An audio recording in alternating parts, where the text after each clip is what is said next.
Ya, silakan kelompok 6. Apakah sudah bisa dimulai? Berapa orang kelompoknya? 6 orang, Bapak.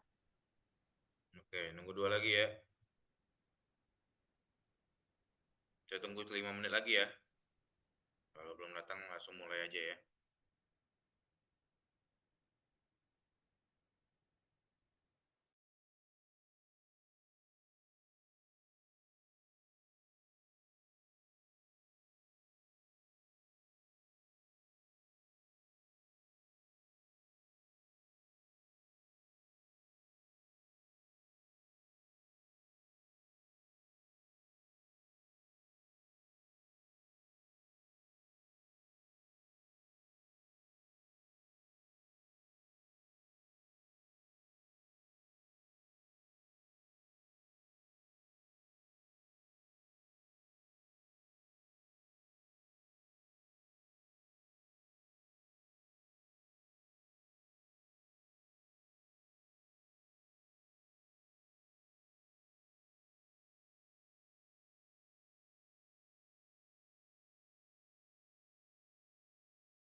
Oke, jadi hari ini kita akan membahas tentang telenursing ya rekan-rekan ya.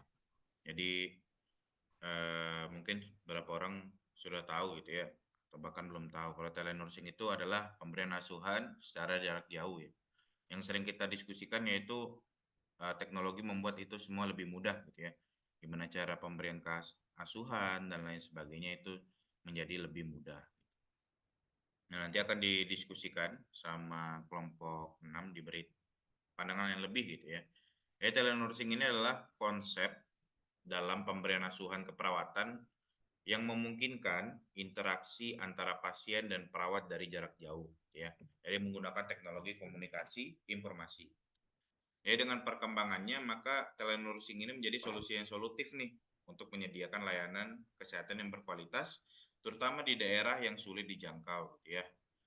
Sebenarnya ini kayak apa ya? Sebenarnya agak susah diterapkan gitu ya. Di mana daerah yang sangat jauh itu biasanya tidak terjangkau gitu ya.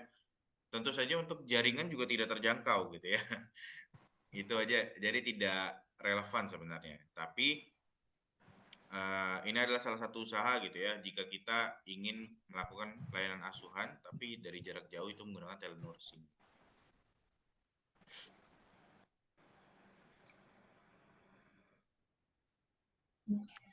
Bapak, boleh saya lanjut mulai? Oke, karena sudah ready, boleh dipersilahkan kelompok 6 ya. Silakan. Assalamualaikum warahmatullahi wabarakatuh. Selamat pagi, Pak Hari. Selamat pagi, teman-teman. Kami dari kelompok 6 ingin mempresentasikan hasil diskusi kami, yaitu tentang telenursing, asuhan keperawatan jarak jauh. Anggota kelompok kami ada Elsa Dai Kristiani, Cut Rauna, Tracy Aurel, dan saya sendiri, Arisha Dujayanti, Tri Hilmia, dan Giovanni. Pembahasan yang kali ini akan dibahas itu ada pengertian, konsep telenursing, bentuk-bentuk telenursing, contoh penerapan telenursing, keunggulan, dan hambatan telenursing.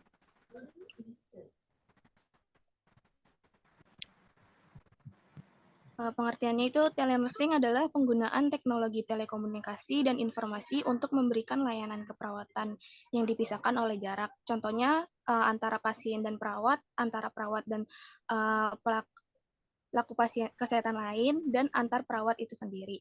Telenursing adalah bagian dari telehealth dan memiliki banyak kaitan dengan aplikasi medis dan non-medis lainnya, seperti telediagnosa, telekonsultasi, telemonitoring, dan telelearning. Selanjutnya akan dibahas oleh rekan saya.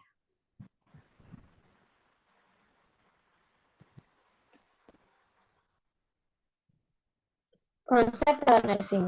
World Health Organization atau WHO mendefinisikan telehealth sebagai pemberian layanan perawatan kesehatan di mana pasien dan penyedia layanan bisa oleh jarak. Telehealth menggunakan teknologi informasi dan komunikasi untuk pertukaran informasi untuk diagnosis dan perawatan penyakit dan cedera, kajian dan evaluasi, dan untuk pendidikan berkelanjutan para profesional kesehatan. Selanjutnya akan disampaikan oleh teman saya.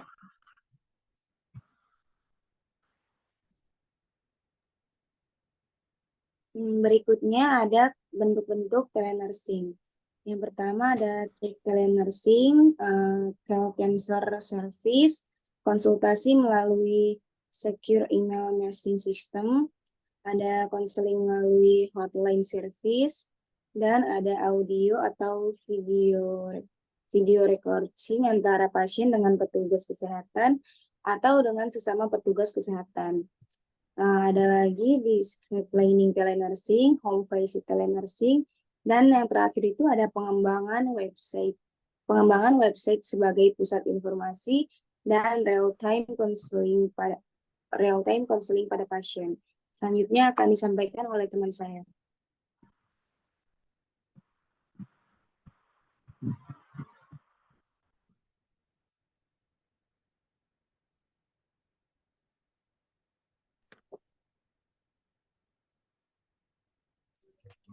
Selanjutnya ada contoh penerapan aplikasi telenursing dalam rumah keperawatan.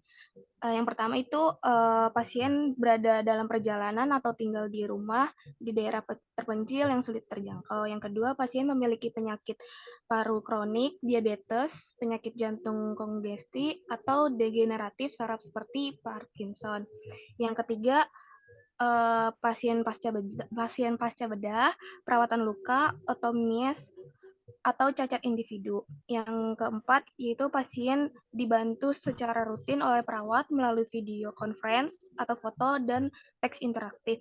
Yang terakhir, yaitu pasien dapat menggunakan smartphone, tablet, PC, atau komputer yang memiliki akses internet. Selanjutnya akan dijelaskan oleh teman saya.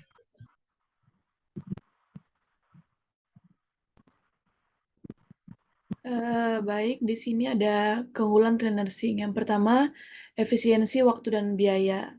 Telenursing memungkinkan pasien untuk menerima pelayanan nursing secara remote yang mengurangi biaya dan waktu yang dibutuhkan untuk mengunjungi klinik atau rumah sakit. Yang kedua, akses terhadap pelayanan nursing. Telenursing memungkinkan pasien untuk menerima pelayanan nursing secara remote yang memungkinkan mereka untuk menerima pelayanan nursing yang lebih mudah dan praktis. Yang ketiga, efektivitas interaksi. Interaksi antara pasien dan telenurs dalam telenursing dapat mempengaruhi kemudahan dan layaknya pelayanan. Yang keempat, meningkatkan pengetahuan mengenai strategi prevensi COVID-19. Telenursing dapat digunakan untuk mengeduakan dan mempromosikan strategi prevensi COVID-19 seperti diet sehat, aktivitas fisik, obat-obatan, dan vaksinasi. Dan yang terakhir, meningkatkan kualitas pelayanan telenursing. Telenursing dapat mempengaruhi kualitas pelayanan mulai dari aspek bukti, fisik, kehandalan, daya tanggap, jaminan, dan empati. Selanjutnya akan dilanjutkan oleh teman saya. Selanjutnya ada hambatan telenursing. Yang pertama, tidak adanya interaksi langsung perawat dengan klien yang akan mengurangi kualitas pelayanan kesehatan. Yang kedua, kemungkinan kegagalan teknologi seperti gangguan koneksi internet. Yang ketiga, meningkatkan resiko terhadap keamanan dan kerahasiaan dokumen klien. Yang keempat, adanya dilema etis. Yang kelima, perlu bantuan teknis. Yang keenam, masalah kesehatan pasien. Yang ketujuh, informasi yang tertunda atau hilang. Yang ke-8, saran yang disalahartikan.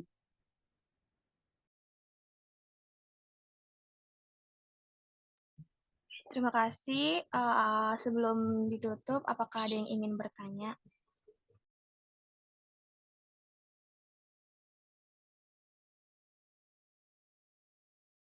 Oke, silakan untuk kelompok 1, 2, 3, 4, 5 ya. Jadi tadi tentang telenursing. Silakan untuk ditanya ya. Kelompok 1 silakan bertanya. Ini Kak Nita ya. Kelompok berapa Kak Nita? Mau nanya Kak Nita?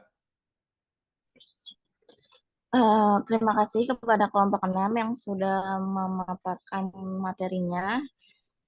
Saya Kainita Sari dari kelompok 4 yang bertanya, bagaimana sih peran perawat dalam memastikan keamanan dan kerahasiaan data pasien dalam telenursing? Dari kelompok berapa? Kelompok 4, Pak. Oke. 4 ya. Oke, silakan. Ya, Kelompok bagaimana 6 kelompok langsung 6? ditampung apa? Apa sudah jelas? Sudah, Kak. Terima kasih. Ditampung dulu apa mau langsung jawab? Ditampung dulu, Bapak. Oke, kelompok 1 Ria mau nanya juga Ria. Iya, Pak. Saya Rifana dari kelompok 1. Saya izin bertanya kepada kelompok 6. Tadi kan sudah menjelaskan telenursing ya. Nah, sekarang pertanyaannya, menurut kelompok, bagaimana penggunaan telenursing ini dapat digunakan oleh masyarakat sekitar yang masih terkendala dalam menggunakan teknologi, khususnya itu di wilayah pedesaan atau terhadap orang yang masih belum paham nih tentang penggunaan teknologi itu seperti apa. Lalu, apakah dengan melakukan penyuluhan ke pedesaan atau terhadap orang-orang ini tentang penggunaan telenursing ini sudah cukup efektif untuk mengatasi hal tersebut? Apakah pertanyaan saya sudah dapat dipahami? Sudah, Ria. Terima kasih. Oke. Oke, sudah jelas ya. Nanti dijelasin aja gimana kalau terkait hal tersebut gitu ya. Jadi susah jaringan dan lain sebagainya gimana untuk telenursingnya. Oke, untuk kelompok 2 dan 3 silakan. 2, 3, 5 silakan bertanya ya. Saya ingin bertanya Pak dari kelompok 5. Oke. Saya Ukaima dari kelompok 5 ingin bertanya faktor-faktor apa saja yang dapat mempengaruhi dalam pengimplementasian telenursing itu. Faktor apa saja gitu ya mempengaruhi gitu ya. Jadi nggak masuk dalam PPT ya, berarti belum ya, rekan ya. Jadi dimasukin nanti ya dalam PPT ya. Oke, kelompok 5 sudah. Tinggal 2 dan 3 ya. Silakan kelompok 2 dan 3.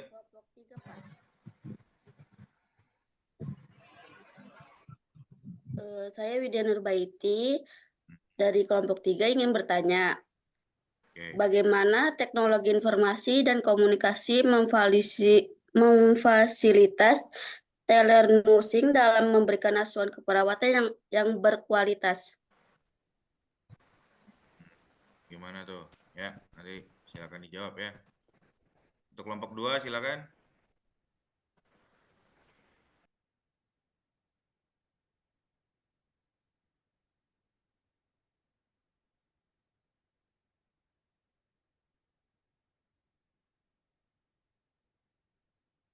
Kelompok 2. Ayo, silakan kelompok 2 untuk bertanya. Ini ada Amelia, Tiara, Abdullah, Jahwa, Rama, Aisyah, sama Arlita. Nggak mungkin Arlita ya, Arlita masih di jalan tadi saya lihat. Silakan yang lain kelompok 2. Jahwa, nah, biasa Jahwa nih nanya nih. Nanya Jahwa. Nanya apa Pak? Katanya kan. Nanya aja. Silakan. Pak, saya dari kelompok 2 izin bertanya, bagaimana cara sistem memperbaiki jika ada kegagalan teknologi seperti gangguan koneksi internet, yang terjadi pada aplikasi telenursing, terutama untuk masyarakat yang mengakses internet di daerah pedesaan yang terkadang untuk sinyal saja mereka itu bisa dibilang hilang timbul. Apakah pertanyaan bisa dipahami kelompok 6? Apakah boleh diulang, Jawa? Oke, jadi bagaimana cara sistem memperbaiki jika ada kegagalan teknologi seperti gangguan koneksi internet yang terjadi pada aplikasi telenursing, terutama untuk masyarakat yang mengakses internet di daerah pedesaan yang terkadang untuk sinyal saja bisa dibilang hilang timbul. Sudah jelas? Sudah, terima kasih, Jawa. Baik, terima kasih. Oke, begitu ya. Jadi seluruh pertanyaan bagus-bagus karena terkait dengan teknologi gitu ya. Tentu yang saya bilang telenursing ini bagus banget jika bermanfaat, tapi banyak sekali kendalanya gitu ya. Tapi memang diperlukan telenursing gitu ya. Jadi telenursing ini tujuannya untuk meningkatkan aksesibilitas gitu ya. Jadi mengatasi hambatan geografis bahkan fisik gitu ya. Jadi memungkinkan pasien untuk mendapatkan asuhan keperawatan tanpa harus datang langsung ke paskes gitu ya. Ya telenursing ini bisa meningkatkan aksesibilitas menjangkau manapun gitu ya. Tidak ada hambatan geografis maupun fisik gitu. Dan juga peningkatan kualitas asuhan gitu ya. Jadi dengan memanfaatkan teknologi ini, telenursing tentu saja akan memberikan asuhan yang lebih terencana, gitu ya, terukur dan tepat waktu gitu. Tentu saja nanti kalau misalnya aplikasi telenursingnya bagus, nanti bakalan ada notifikasi nih, gitu ya, udah harus merawat ataupun apa gitu. Jadi itu sudah bisa terencana dan terukur nih, serta tepat waktu. Tentu saja itu sekaligus meningkatkan kualitas layanan keperawatan, gitu ya. Ada juga pendidikan serta penyuluhan, nah, gitu ya. Jadi si telenursing ini digunakan sebagai sarana memberikan edukasi nih kepada pasien, terus keluarga tentang kondisi kesehatan mereka, terus pengelolaan penyakit serta praktik gitu ya. Jadi nggak hanya untuk merawat, tapi juga memberikan edukasi gitu ya, secara jarak jauh tanpa harus ke paskes gitu. Jadi telenursing itu nggak sebatas asuhan gitu ya, tapi bisa juga penyuluhan gitu. Bisa juga monitoring gitu ya, monitoring jarak jauh. Ya tentu saja telenursing gitu ya. Jadi bisa memantau kondisi pasien secara jarak jauh, teratur, terus mendeteksi dini perubahan kondisi kesehatan jika intervensinya tepat gitu ya.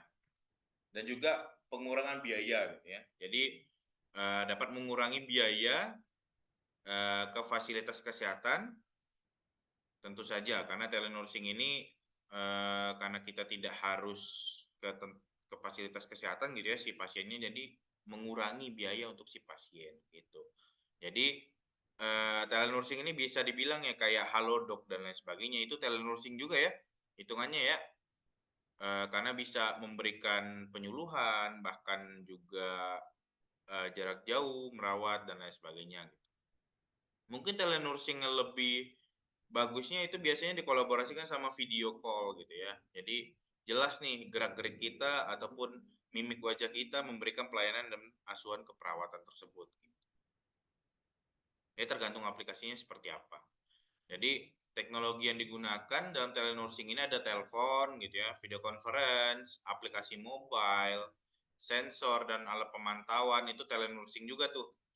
Bahkan kelas apa ya, nggak usah jauh-jauh deh. Jadi dari kamar rumah sakit terus ke nurse station itu kalau misalnya ada monitoring tentang status pasien itu udah disebut telenursing juga rekan-rekan ya. Itu hal kecilnya gitu. Walaupun jaraknya nggak jauh-jauh banget, nggak 1 kilometer, nggak apa gitu ya. Tapi itu termasuk salah satu telenursing. Dan juga perekaman elektronik gitu ya. Juga bisa karena telenursing menyimpan juga track record gitu ya. Tentu saja dengan telenursing yang banyak manfaatnya ini pasti ada tantangannya gitu ya. Nanti tantangannya ada tadi pertanyaannya, silakan dijabarin gitu ya tantangannya untuk kelompok 6 gitu. Oke, apakah kelompok 6 sudah siap untuk menjawab? Sudah, Bapak. Mantap ini Erisya. Silakan Erisya.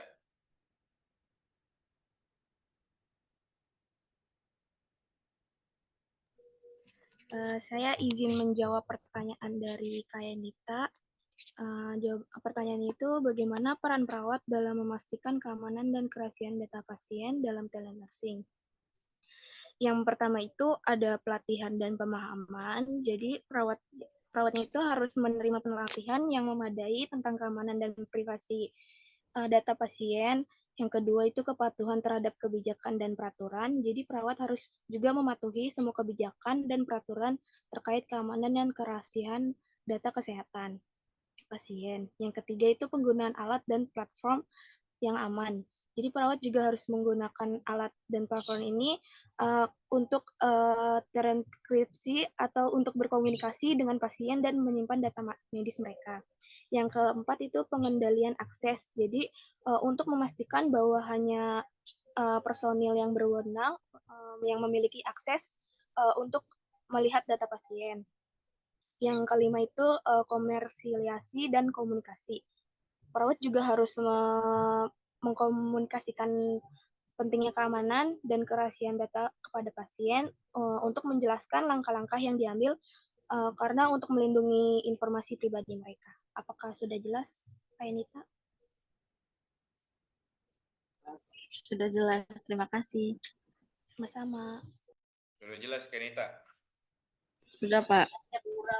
Apa yang jelas? Ini yang pertama itu kan tadi ada pelatihan dan pemahaman. Jadi perawat harus menerima pelatihan dulu yang memadai tentang keamanan dan privasi data pasien. Terus yang kedua itu tadi ada kepatuhan terhadap kebijakan dan peraturan. Jadi perawat harus mematuhi semua kebijakan dan peraturan yang ada.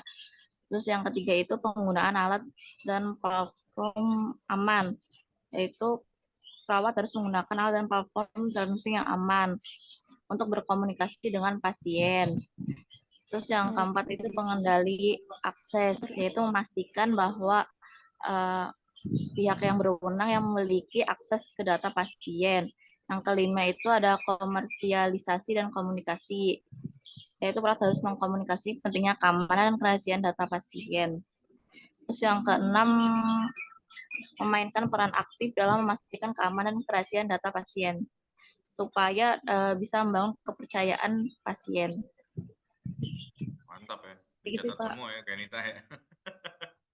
Oke, keren. Jadi itu ya rekan-rekan, gimana sih cara untuk keamanan data supaya jadi lebih aware? Intinya adalah aware, rekan-rekan. Jadi si perawat-perawat atau bidan-bidan ini harus aware nih terhadap keamanan data, gitu ya. Makanya dikasih pelatihan, terus dikasih pengertian bahwa yang bisa akses siapa aja, gitu ya. Terus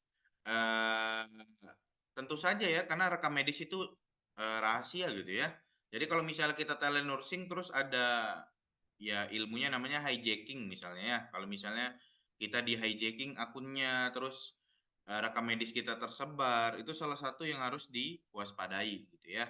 Jadi rekan-rekan kalau misalnya aplikasi telenursing nanti harus lebih aware nih terhadap tentang keamanan data gitu ya.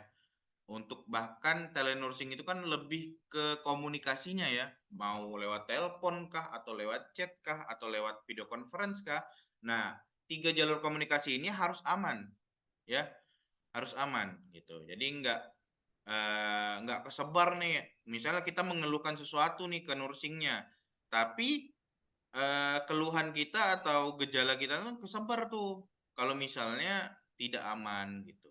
Nah, makanya harus diamanin dulu ya terkait dengan 3 jalur komunikasi tersebut dalam aplikasi telenursing tersebut.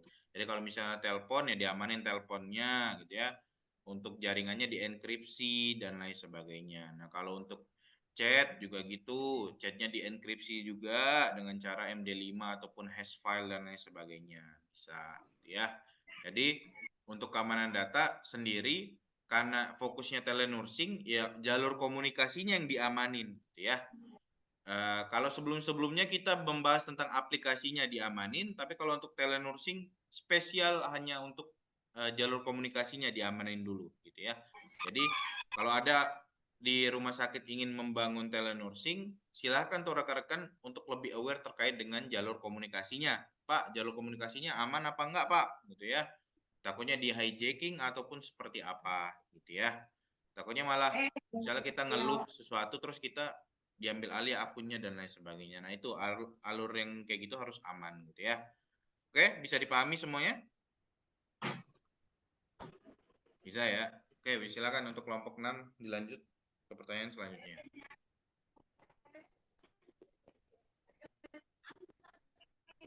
Saya akan menjawab pertanyaan dari Widya. Pertanyaannya, bagaimana teknologi informasi dan komunikasi memfasilitasi telenursing dalam memberikan asuhan keperawatan yang berkualitas?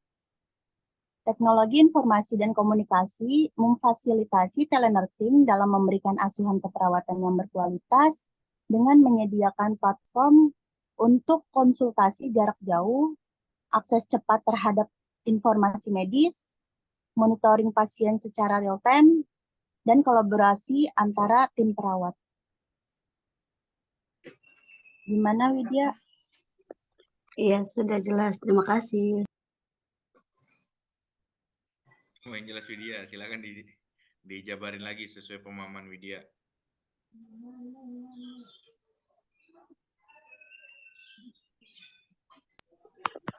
Jadi kita harus kayak menyediakan platform untuk konsultasi jarak jauh, Pak.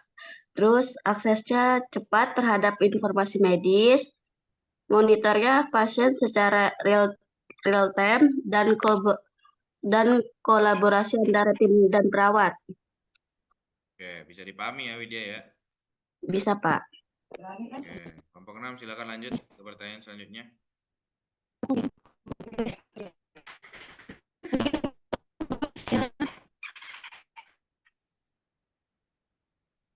Putus-putus Gio.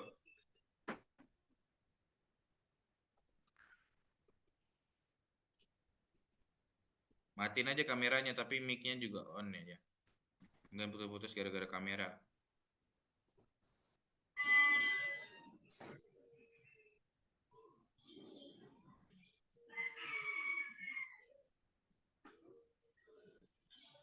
Silakan dijawab.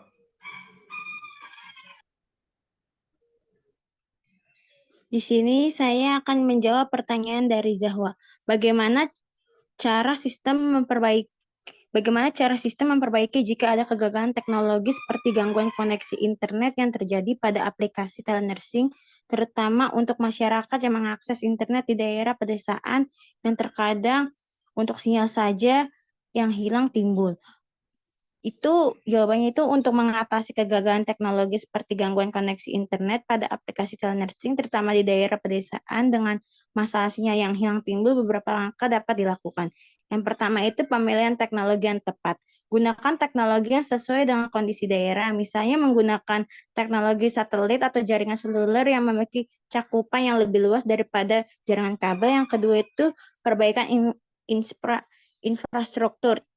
Tingkatkan infrastruktur telekomunikasi di daerah pedesaan seperti memperluas jangkauan jaringan seluler atau menyediakan hotspot Wi-Fi di lokasi strategis. Terus yang ketiga ada penggunaan teknologi buffering.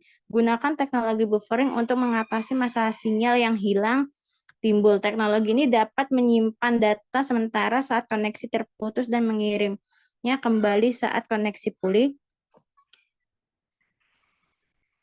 Terus yang keempat ada peningkatan sinyal. Gunakan perangkat tambahan seperti repeater sinyal atau antena eksternal untuk meningkatkan kekuatan sinyal di lokasi yang memiliki masalah sinyal lemah. Terus yang kelima, pengolahan kapasitas. Batasi penggunaan aplikasi atau layanan lain yang membutuhkan bandwidth besar selama penggunaan aplikasi telenursing untuk mengoptimalkan penggunaan sumber daya jaringan yang tersedia. Bagaimana Zahwa? Baik, terima kasih sudah jelas. Oke, itu beberapa cara gitu ya. Jadi itu dari segi kita mengoptimalkan jaringan di aplikasi telenursing kita gitu ya. Jadi kita menggunakan teknologi buffering, terus pakai satelit dan lain sebagainya. Gimana sih kalau misalnya untuk si pasiennya gitu ya? Jadi sarannya adalah si pasien harus ke desanya, ke kantor desanya gitu. Karena kantor desa itu memiliki jaringan internet gitu ya rekan-rekannya. Jadi kalau misalnya ada apa-apa, nah tentu saja kalian harus berkomunikasi dengan kantor desa gitu ya. Jadi kantor desa itu ibaratnya perpanjangan tangan kita gitu ya. Jadi di situ ada internetnya, ada juga misal kalaupun ada internet biasanya mereka punya satelit dan lain sebagainya untuk bisa mengakses aplikasi telenursing kita. Tentu saja sebelum mengaplikasikan telenursing kalian harus kolaborasi dulu nih dengan desa-desa tersebut gitu ya. Misalnya cakupan kita sampai mana nih. Nah, koordinasi dengan desa-desa gitu ya. Jadi itu salah satu cara kita untuk memperpendek eh, ataupun untuk mengurangi hambatan gitu ya terkait dengan masalah jaringan gitu ya. Jadi penyuluhan juga ke desa. Jadi bilangin, Bu, ada telenursing nih. Nah, silakan untuk Bapak dan Ibu sekalian kalau misalnya ada masalah ke desa gitu ya. Jadi beritahu nih kalau misalnya kekurangan jaringan ataupun kuota ataupun sulit dijangkau, ya minimal mengurangi biaya yang dulunya harus ke rumah sakit yang jauhnya 20 km, ya sekarang mending ke kantor desa aja yang harusnya cuma 5 kilo atau 4 kilo gitu ya. Itu mengurangi juga rekan-rekan. Jadi tetap tersampaikan telenursing kita walaupun jaraknya berkurang sedikit aja gitu ya. Tapi tetap gitu. Jadi itu salah satu cara untuk mengatasi hambatan terkait dengan jaringan. Bisa dipahami ya Jahwa ya? Oke, silakan kelompok 6 dilanjut pertanyaan selanjutnya. Baik, di sini saya akan menjawab pertanyaan dari Hukai, yaitu pertanyaannya, faktor-faktor apa saja yang dapat mempengaruhi pengimplementasian telenursing. Jadi di sini ada faktor-faktor yang dapat mempengaruhi pengimplementasian telenursing meliputi infrastruktur teknologi yang tersedia. Yang pertama itu ada tingkat literasi digital masyarakat. Yang kedua, dukungan kebijakan yang memadai. Yang ketiga, ketersediaan sumber daya manusia yang terampil. Dan yang terakhir itu ada aspek regulasi terkait privasi dan keamanan data. Gimana, Hukai? Ya, sudah jelas. Apa yang jelas Hukai? Silakan dijabarin Hukai. Apa yang dipahami sesuai Hukai aja yang ditangkap. Jadi faktor-faktor yang dapat mempengaruhi pengimplementasian telenursing itu meliputi infrastruktur teknologi. Itu yang pertama ada teknologi yang tersedia, terus yang kedua itu ada tingkat literasi digital masyarakat, yang ketiga itu ada dukungan kebijakan yang memadai, yang keempat itu ketersediaan sumber daya manusia yang terampil, dan yang terakhir itu ada aspek regulasi terkait privasi dan keamanan data. Itu ya. Bagus sekali UKM. Jadi itu tantangan-tantangan yang besarnya gitu ya. Banyak tantangan-tantangan kecilnya. Jadi itu tantangan-tantangan yang utama dari kebijakan gitu ya, infrastruktur yang memadai, terus sumber daya yang terampil gitu. Bahkan yang saya omongin ke kantor desa itu harusnya kalian belum ke masyarakat tapi penyuluhannya ke pegawai desanya dulu gitu ya. Jadi pegawai desanya sudah tahu nih bahwa ada telenursing gitu. Nah, tinggal pegawai desanya menyampaikan secara aktif gitu ya, proaktif untuk ke masyarakat gitu, sebagai salah satu perpanjangan tangan kita gitu. Oke, bisa dipahami ya. Oke, selanjutnya untuk kelompok 6 silakan dilanjut menjawab pertanyaan. Sisa berapa pertanyaannya? Sisa 2 ya?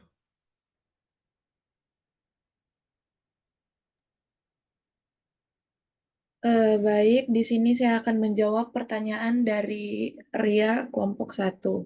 Pertanyaannya, bagaimana penggunaan telenursing dapat digunakan oleh masyarakat sekitar yang masih terkendala dalam menggunakan teknologi, khususnya di wilayah pedesaan atau orang yang masih belum paham terhadap penggunaan teknologi.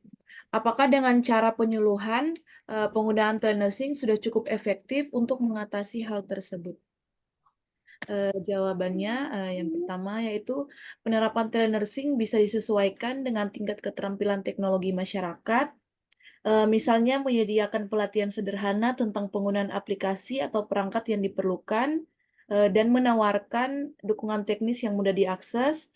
Selain itu memastikan ada alternatif komunikasi yang lebih tradisional seperti telepon atau pesan teks yang juga bisa membantu masyarakat yang kurang nyaman dengan teknologi. Selanjutnya, penyuluhan merupakan langkah awal yang penting untuk meningkatkan pemahaman dan keterampilan dalam mengakses teknologi. Tetapi sendiri mungkin tidak cukup efektif. Berikut beberapa hal yang perlu dipertimbangkan. Yang pertama adalah konteks lokal, kontinuitas edukasi, dukungan praktis, kolaborasi dengan pihak terkait, penggunaan komunikasi yang tepat, dengan menggabungkan pendekatan penyuluhan dengan dukungan praktis dan kolaborasi dengan pihak terkait, upaya meningkatkan akses masyarakat pedesaan terhadap teknologi dapat menjadi lebih efektif. Sudah jelas, Ria? Sudah, terima kasih Elsa. Ya, itu tadi ya. Jadi sebenarnya penyuluhan doang tidak cukup, tapi harus ada praktiknya, gitu ya. Jadi ada namanya juknis, gitu ya. Harus dibagikan juknisnya. Atau kalau misalnya tidak bisa praktik secara langsung, ya kita buat video, gitu ya. Buat video buat mereka tonton, seperti itu. Video tutorial dan lain sebagainya. Banyak sebenarnya. Jadi tidak harus hanya penyuluhan, tapi harus sering-sering kita ingatin, gitu ya. Jadi betul juga, kembali juga bisa ke yang manual, gitu ya, kayak telepon biasa, gitu ya. Itu telenursing juga rekan-rekan. Jadi dulu sebelum ada aplikasi, ya lewat telepon, gitu ya. Bu, ini gimana dan lain sebagainya, lewat chat dan lain sebagainya, gitu ya. Jadi penyuluhan itu salah satu langkah pertama, tapi bukan utamanya, gitu ya. Jadi salah satu langkah pertama yang harus dilakukan, lalu selanjutnya baru tuh ngikut langkah-langkah selanjutnya, gitu ya. Bisa dipahami ya. Jadi tidak hanya penyuluhan. Kalau penyuluhan doang kurang, karena mereka pasti bakalan nggak paham, gitu ya. Karena banyak generasi-generasi yang belum melek teknologi, gitu ya. Jadi untuk membuat dia melek, maka kita harus mengadakan penyuluhan, terus selalu praktikum dan lain sebagainya, gitu ya. Praktik tentang teknis, tinggal pembuatan video tutorial juga bisa. Oke, bisa dipahami? Kelompok 6, ada lagi pertanyaan?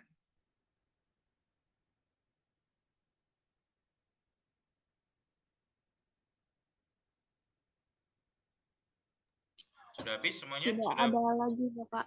Sudah semua. Sudah semua ya? Ada pertanyaan yang belum dijawab ya? Rekan-rekan, ada nggak? Nggak ada? Ada yang mau bertanya lagi? Anifa? Jangan terkejut gitu, Anifa. Santai. Ada pertanyaan nggak? Tidak, Pak. Terima kasih. Aman ya? Udah paham ya? Oke, kemarin gimana kesan-kesannya ujian?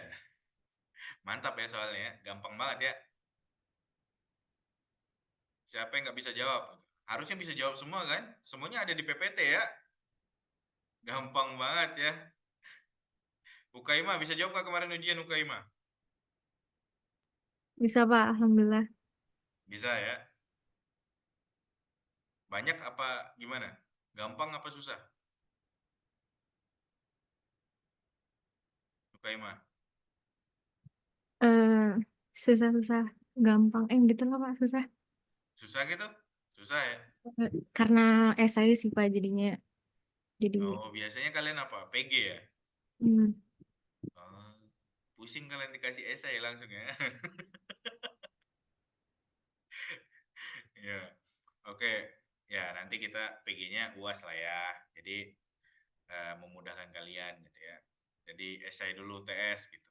Jadi kan nanti UASnya baru ngedokrak yang UTS tadi ya.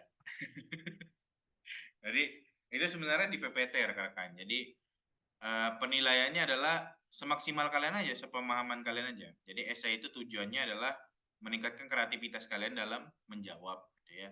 Jadi silakan rekan-rekan untuk menjawab yang sepemahaman kalian aja, gitu ya. Makanya kalau misalnya ikut diskusi di sini, maka bakalan bisa ngejawab di ujian. Gitu. Itu aja sih inti dari esai itu. Gitu. Jadi membuka pemahaman kalian terkait dengan hal tersebut. Gitu. Tentu saja jawabannya yang nggak lari-lari dari pemahaman kalian. Gitu. Jadi kalaupun esai yang saya buat ya seperti itu ya rekan-rekan. Jadi kalaupun ketemu nanti kalau soal saya esai ya bebas, saya bebaskan kekreativitasan kalian menjawab terkait hal tersebut gitu. Jadi Eh, jadi jangan pendek-pendek juga ya. Jadi kayak short course gitu ataupun short answer gitu ya. Jangan pendek-pendek jawabnya. Jadi buat sedemikian rupa supaya enak gitu dibacanya dan lain sebagainya. Yang ngedongeng aja gitu ya. Ngedongeng aja Pak. Siap. Saya baca kok dongengan kalian ya. Silakan tuh rekan-rekan nanti diperhatikan terkait hal tersebut. Ya. Ada pertanyaan lagi? Ria, aman? UTS Ria? Insya Allah. Mantap ini. PD ya. 100 nih kayaknya nih ya. Oke. Ada pertanyaan lagi terkait dengan telenursing ya? Tidak ada?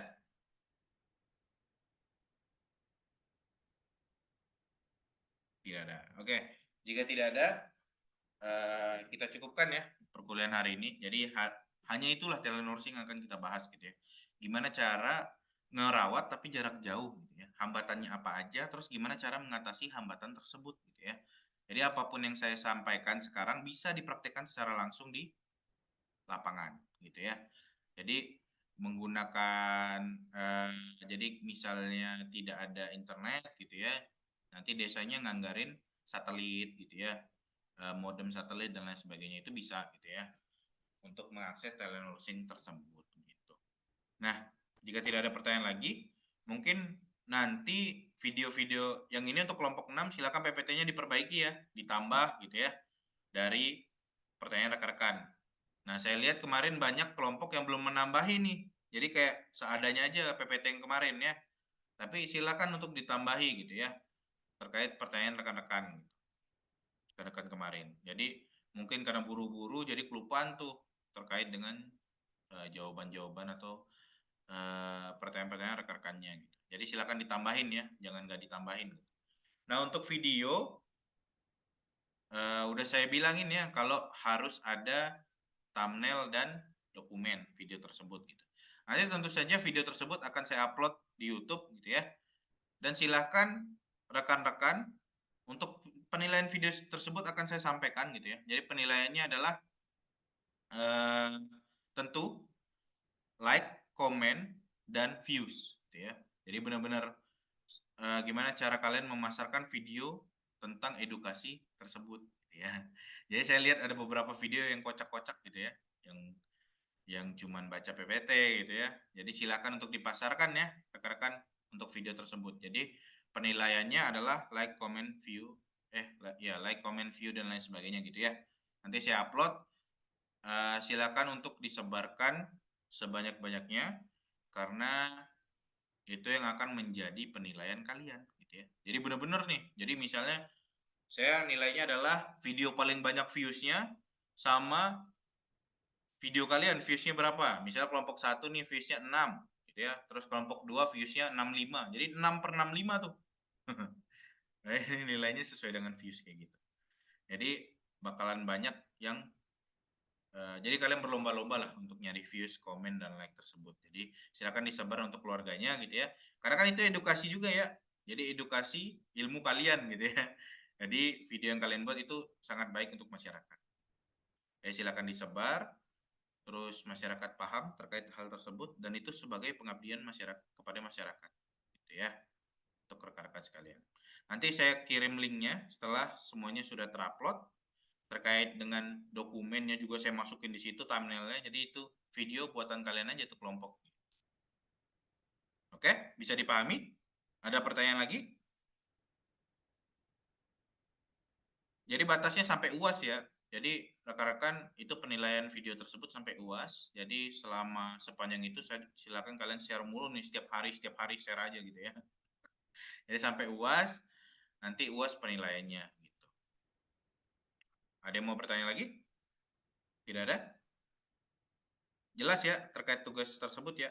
Paham ya terkait penilaian tugas video gitu ya?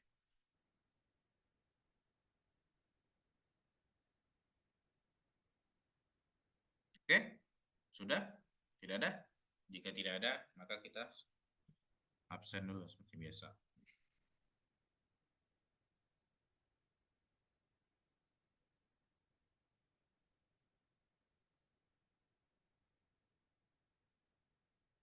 Jadi silakan untuk mengisi form presensi ya.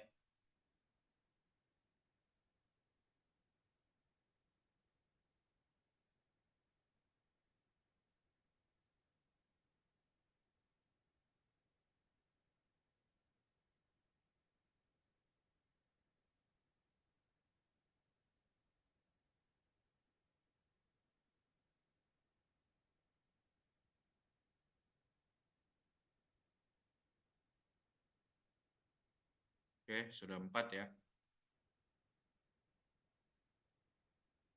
6.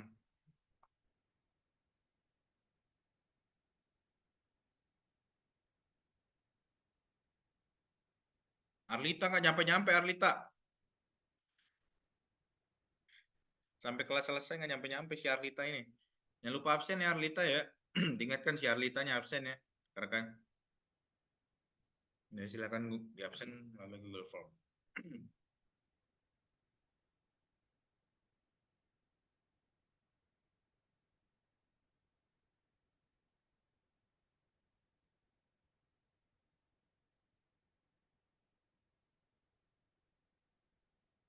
Oke. Karena sudah 20 tujuan gitu ya. Sudah hampir semua. Jadi silakan untuk rekan-rekan untuk menunggu terkait dengan link video tersebut. Mungkin saya akhiri pertemuan hari ini. Sebelum mengakhiri, mari kita screenshot ya. Jadi silakan untuk on cam ya. Salah satu bukti sudah perkuliahan. Wah, Suci baru muncul, Ci. Suci ini ya. Oke, silakan. On cam ya rekan-rekan ya. Jadi dengan aba-aba saya 1, 2, 3.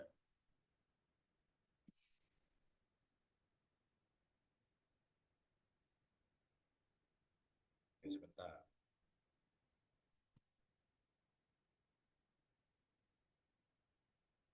Oke, sekali lagi. 1, 2, 3.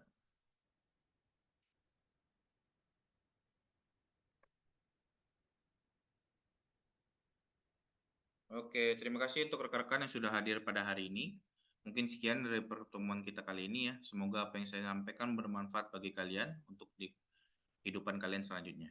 Oke, terima kasih. Saya tutup. Assalamualaikum warahmatullahi wabarakatuh. Bye-bye. Terima kasih, Pak. Waalaikumsalam warahmatullahi wabarakatuh. Makasih, Pak. Ya,